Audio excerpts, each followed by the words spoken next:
मुल्क के नए सदर के इंतखाब के लिए पोलिंग का वक्त शुरू हो गया। सेनेटर्स और अरकान कौमी असम्बली और सूबाई असम्बली वोट डालेंगे। आसिफ अली जरदारी और महमूद खान अचकजई सदर के ओहदे के उम्मीदवार। सदारती इंतखाब से पहले हुकूमती इत्तेहादियों के एजाज में पुरतकल्लुफ नाश्ते का एहतमाम।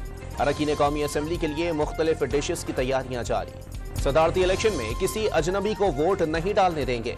पंजाब असम्बली में कायदे हिज़्ब इख्तिलाफ। राना आफ्ताब का ऐलान वाज़े कर दिया, कल हल्फ उठाने वाले अरकान के वोट पर प्रिजाइडिंग ऑफिसर के सामने एहतजाज किया जाएगा।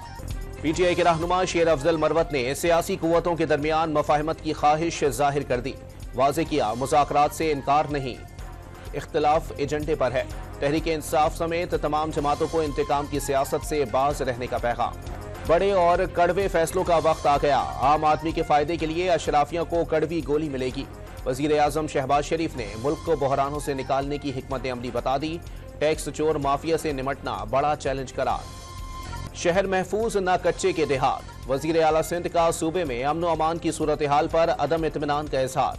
पुलिस और इंतजामिया में तब्दीलियां लाने का ऐलान कर दिया। पंजाब फूड अथॉरिटी टीम का मुजफ्फरगढ़ में डेयरी फार्म पर छापा। 1500 लीटर मिलावटी दूध और मुज़र सेहत क्रीम तल्फ कर दी। भारत में किसानों का दिल्ली चलो मार्च 25वें रोज भी जारी। हरियाणा पुलिस का किसानों पर सफाकाना तशद्दुद। दिल्ली पुलिस ने गिरफ्तारियां भी शुरू कर दी। और पीएसएल के सनसनीखेज मुकाबले जारी। आज कराची किंग्स का मुकाबला होम ग्राउंड पर लाहौर कलंदर्स से होगा।